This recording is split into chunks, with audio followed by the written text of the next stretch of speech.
So, last class I am describing how to develop the course under institute registration. So, as a institute, somebody of your institute can volunteer as an institute representative, register your institute, register each of the program which is run on your institute, and under the program you just inform to the subject teacher of that program to register their course on that program and develop the entire course. Then I have demonstrated how to develop the course. Now, I will show you that if suppose institute does not interested to develop this course, as an individual you can develop this course. So, you go to training, then register your course. As an individual you can register your course, then your course will be displayed here in alphabetic course, first letter of the course alphabet, first alphabet of your course. Okay. So, you can see this course. Now, how do you just click on the course and then go to the course development page. This is the procedure for developing the course, and your course is password protected. Unless development is completed, your course will be not visible by anybody. Okay. Once your development completed, you can submit. There is a button called final submission. You can submit the course for public review.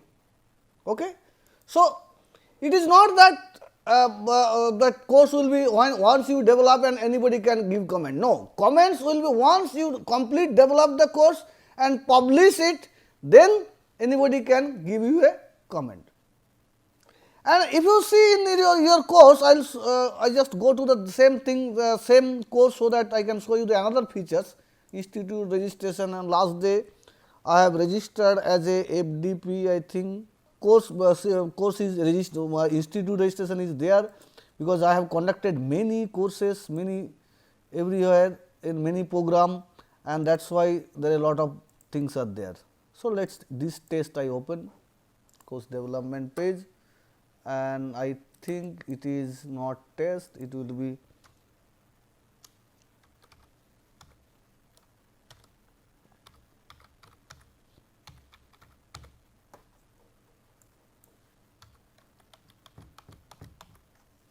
I think so. Oh, no, let us say the test.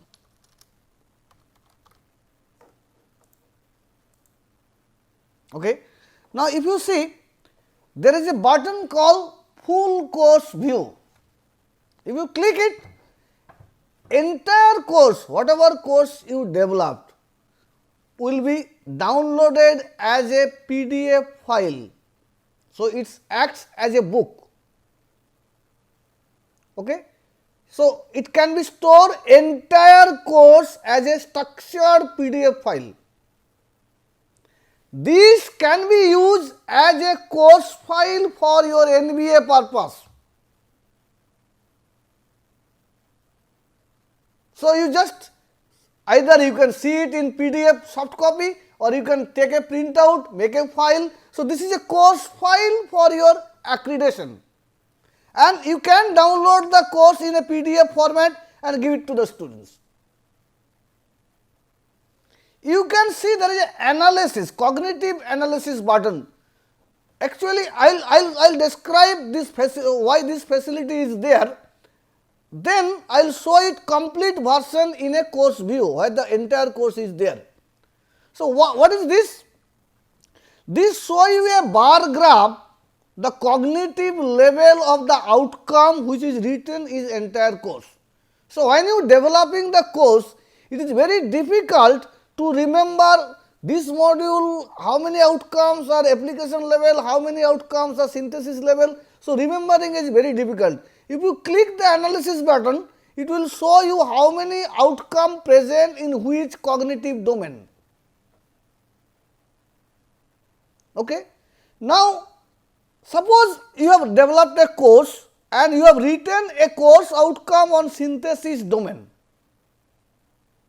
Then, in module, none of the outcomes are in synthesis domain, and in unit, none of the outcome are synthesis domain. Then what it is meaning? that your claim is not implemented in the class.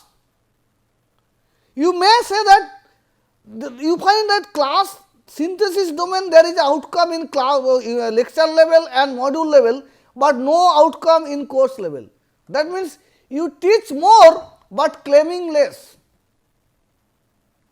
So, this graph will provide you a help that how many outcome in which cognitive level, and it will guide you how to think on when you write down the unit of outcome and module outcome compared to course outcome. I am assuming that in one goal you cannot write the entire curriculum 100% perfect. So, this is called spiral model.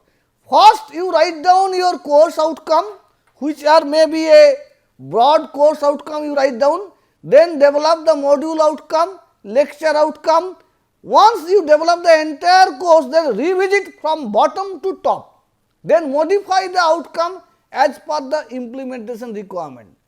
It is may possible that you claim to taught design level, but you found that your lecture is not supported in design level. So, you can modify the course outcome, okay, design level instead of design level others.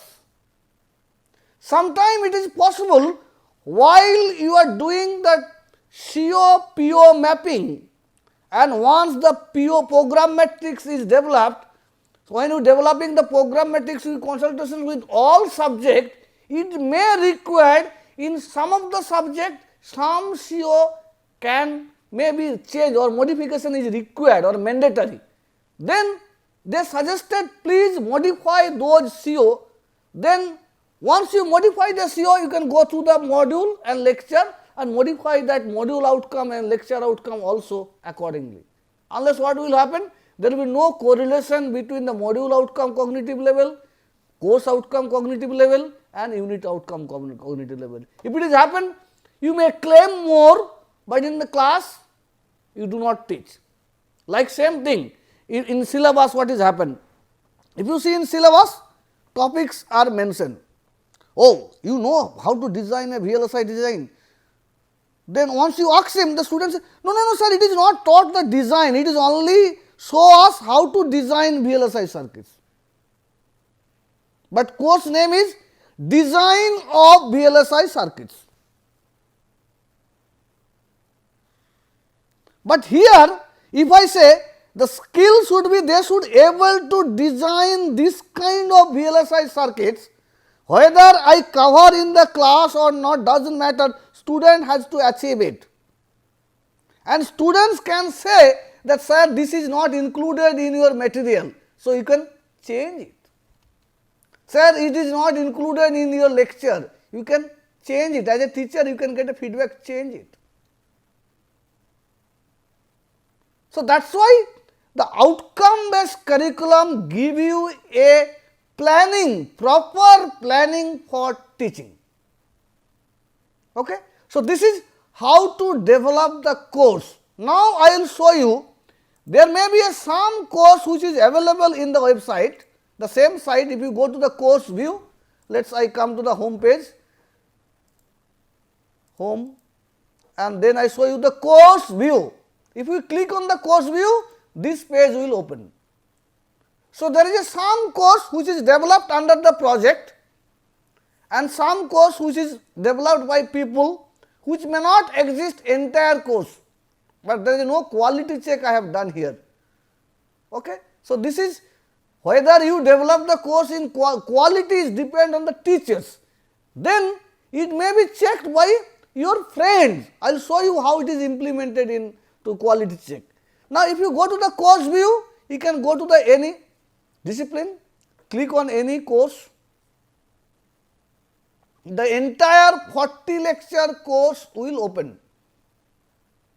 Once you develop the course and publish it, it will be look like this. This can be seen by your students, this can be seen by your industry, this can be seen by any expert, this can be seen by anybody in the world. So, what they see? The course name is Basic Electrical Engineering and course overview is written. This overview may not be 100% correct, because the teacher who have developed that, he may not included the motivational paragraph. Then what is there? Course objective means course outcome. So, each of the outcomes are written there. So, this course has 4 outcomes. Now, suppose this outcome, the course has written this outcome, and somebody expert or maybe from industry or maybe from of your friend says that you have written this outcome, but this outcome may not be correct in this perspective, or you can say that this outcome is today is not required this kind of skill, better to drop this kind of skill. Somebody can say you have written the outcome, but it is not achievable. So, anybody can add comment. So, anybody will write his name, email ID and his comment on it. Now, comment will be available to the developers who has developed the course. Now, it is your choice whether you accept those comments or not. Okay or not? Then if you see course level test item, if a student is able to solve this problem, he achieved this objective. So, at least one problem is there. Now, anybody from industry can add problem, can add case study. Suppose you have written an outcome which required a case study for test whether a learner reached the outcome or not. Some industry have a very good case study, then they can enter that case study in a particular location. So, when they enter, they have to type the question here and then link with the outcome. So, those are the course outcome. I have to specify for which outcome I have written this test item. So, during the development you may created one problem for one outcome. Anybody, your ex-students, industry, expert, your friend can add problem whenever they thought, okay, this problem is much better for this outcome, they can put. So, your course is continuously upgrading. So, how do you ensure continuous improvement of the curricula? So, your curricula is improving continuously. Module level, go to the module, module overview, module outcome, module test item again and module learning strategy. So, suppose the developer written this is the module learning strategy, this may not be very good. Some of the expert can think this is a good reference for learn this module, then and there he can add resources and it will be added your module learning strategy. So, first it will come to you, once you convince that this resource is good, you can accept it, then it will be displayed there. So, you can see that after every maybe 1 year or 2 years, you have a module learning strategy resources, very rich resources. So, how do you upgrade your course file? So, this provide a continuous upgradation of your course file. Anybody, any expert can add problem. Suppose you teach a course which you do not have any field video for that course. Let us think about you are teaching a course on power engineering. So, you are teaching a course on turbine. You do not have a real picture of turbine. Some of your friend maybe sit in the power plant and they see in your course and they capture a video on their mobile and add to your course that please students can see the real turbine video in appropriate location. It is not that, oh, you are teaching turbine, those are the turbine video. When those video has to be shown to the students, not beginning of the course. So, it has to be decided by the teachers, it has to be decided by the curriculum of the course. So, since the curriculum is written in outcome based manner, so you can decide, okay, this video is appropriate in this module, you can add it in a particular module. So, instead of taking feedback from industry, oh, this course is very bad, this course is very good, please improve the course. What improvement? Please make it more learner centric. What do you mean by that? Not comment. We want active feedback from industry and expert. Now, if an expert says I have to give a feedback, then I have to give the feedback in a particular location. As an expert, I have to say your outcome, this outcome is not correct. You have to change this outcome to this. He cannot say, oh, your course is bad. It is not expected. So, industry academia collaboration is included in this framework.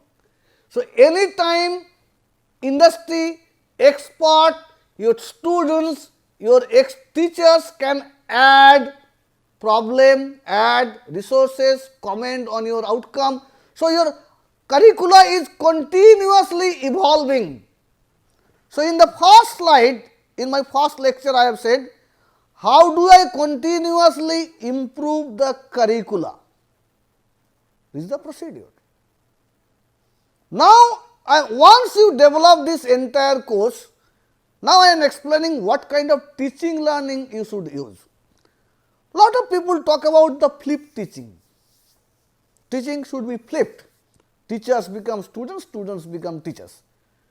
But nobody said that how systematically I conducted flip teaching. I come to the class and I am not given the lecture. I told the student, give your lectures. What is the meaning? Now, think about the flip teaching like this, using this curricula. You develop the entire curricula and told the students that tomorrow I will take lecture on unit number 1. Okay? So, you told the students tomorrow I will want to take the lectures on unit number 1. So, what student has? Unit summary, unit outcome, unit test item. They have told them, come prepared in my class.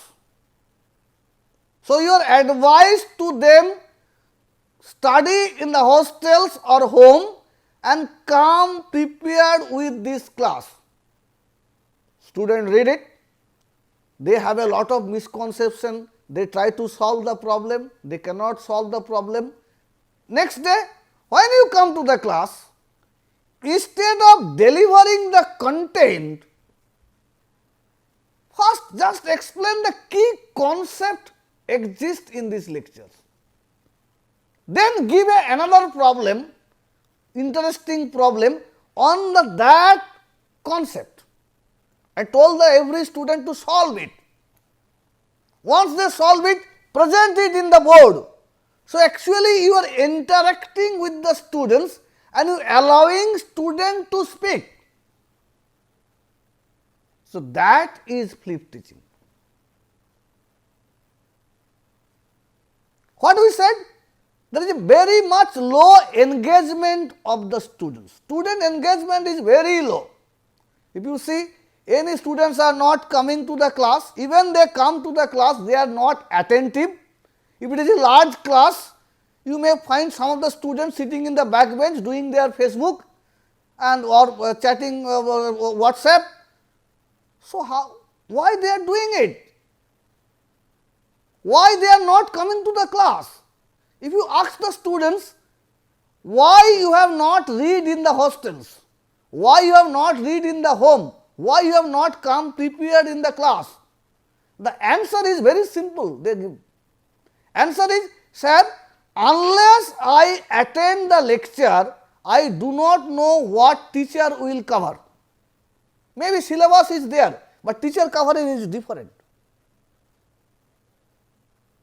Then once I attend the class, once I find out the slide, the Google give me the same slide. Then student thought, okay, slide is available, I will read it during my exam, gone. Engagement is gone. So, that is why every student think that only 7 days study before the exam he will clear the subject. So, instead of whole semester only he read 7 days before the exam. Now, if I give them this curricula and told them come prepared in my class and my class will be interactive, then student cannot say I do not know what to be covered in the class, that is why I have not read. So, actually I am improving the student engagement. Students will be engaged in the study.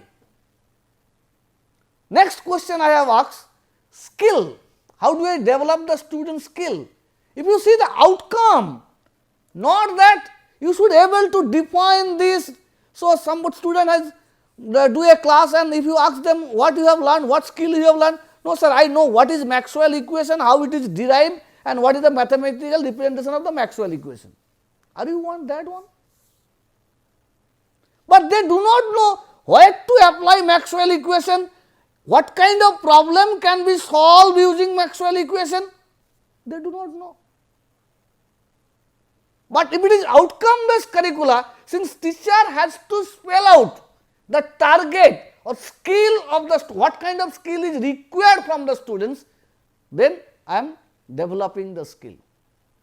If I told anybody, please read thermodynamics, yes sir, I have read it. What do you know? Discuss, draw, okay, define first law of thermodynamics, okay, this the student is described.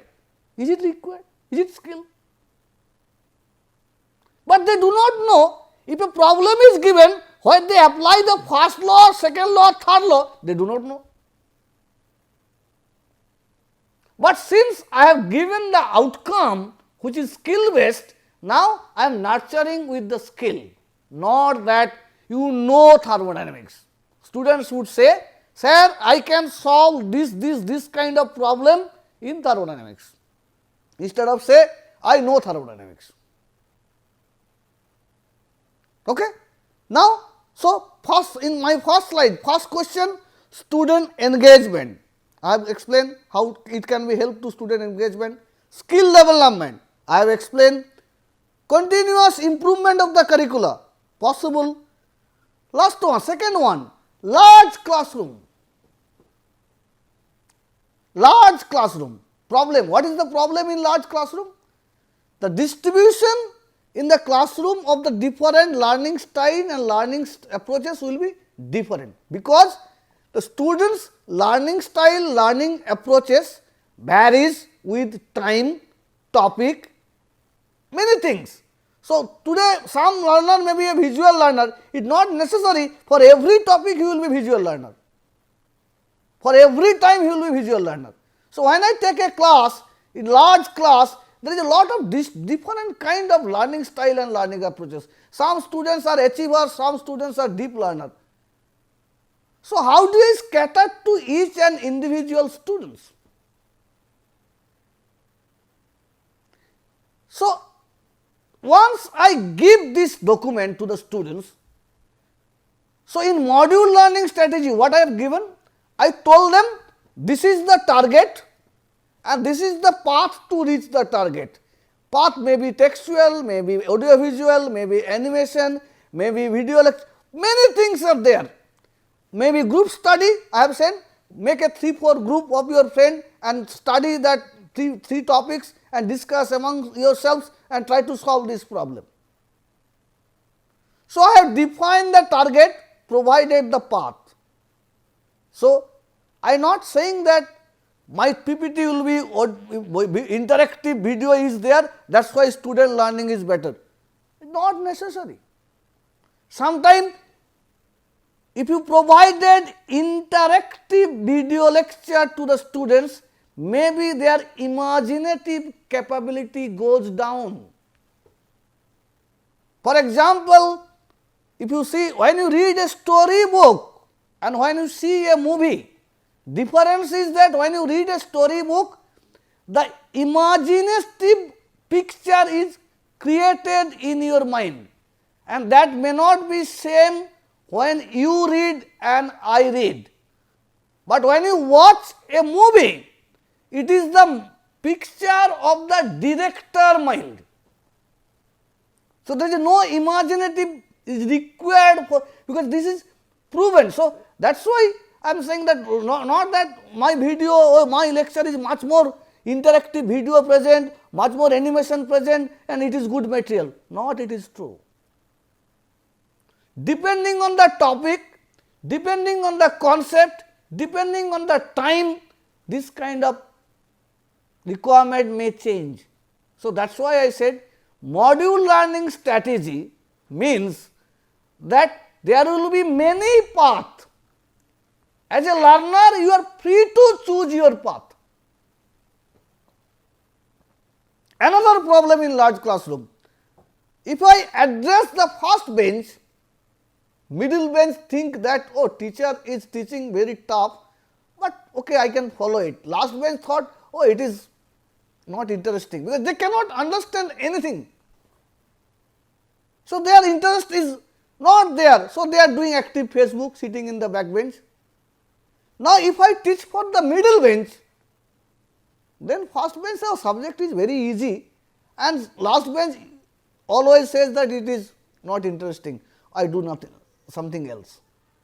Now, if I teach for the last bench, then first bench as middle bench says teacher is useless. So, this is a problem in large classroom. Now, if I design this document and I advise or inform the student, before you come to the class, this document is available. Now, these are the target. It is your responsibility to reach the target. As a teacher, I am present in the class as a facilitator and mentor and motivator. So, last bench, I can motivate them to reach the target. So, they may require 4 months, 5 months. Middle bench, if I motivate them, they can do it by 3 months. First bench, they can do it by 2 months. So, my curriculum represents the minimum requirement. It never said this is the maximum requirement. So, once the minimum requirement achieved by the first bench, as a teacher, I can provide them another target, which is above the minimum requirement. So, once I say the accreditation, it only guaranteed the minimum requirement. So, what is guaranteed? Even if last bench also maintain the minimum requirement, but maximum requirement can be anything. First bench can be achieved much more than the minimum requirement, does not matter. So, in a large classroom, as a teacher, I am scattered to every student. So, large classroom problem solved. I will talk about another problem, multi-section class problem. If you see, many university or many institute has a multi-section class, means single course, let us first year mechanics taught to 10 section or 5 section or 3 section. What is the main complaint? Main complaint is that some section says, sir, that teacher is very good, why not we also take that same class. Some section says, sir, teacher is very worst, I do not want to attend this class. So, this problem is exist. Institute say, I cannot do anything, you have to study it. How do I solve this problem? Multi-section class problem. How do I solve this problem? So, I cannot supply, I cannot guarantee the all section will be taken by the same teacher, it is not possible. I cannot guarantee all section teacher quality will be same, that is also not possible. But at the same time, I cannot deprive the students also. If I deprive the students, then what is the student fault? Nothing. So, what should I do? Now, suppose I design this curriculum with consultation with the teacher who is excellent and supported by the teachers who are not that excellent. So, this curriculum is designed, outcome is designed, problems are given, module learning strategy are given, and it is supplied to every section, every students of all sections. So, every students of all sections receive the same curricula. That means, target is given, problem is defined, module learning strategy is given. So, what is not given? How to understand the concept. What I said? In a class, the understanding the concept required maybe 10 to 20 minutes. Teacher do not require to deliver the information to the student. Today, all informations are available in the fingertip of the students. So, you design the courseware, provide to every students of the multi-section class, and the teacher who is as a feedback who is a good, a student said that that teacher is excellent, use that teacher to only clear the concept of that subject in every section. Use other teacher as a mentor and guide of the students. Or let us module 1 can be taught by this teacher, okay, taught. Module 2 and 3 is very conceptual. You can assign the teacher who is very good for all sections. He will take module 2 and 3 only, module 2 and 3 only. But this document is necessary. Now, this is another advantage in assessment. Most of the time students say, no sir, question is out of syllabus. If you ask any question, no sir, that topic was there, but teacher is not covered. Another interesting fact is that you see, before the semester or before the exam, all student goes to the library, find out the last 3-year question paper. What purpose? Actually, they try to find out what is the teacher's outcome, not subject outcome. That means, what kind of questions teacher preferred. So, they try to predict what question will come in this year. So, they study the subject only for getting marks, not for development of the skill. Okay? Thank you.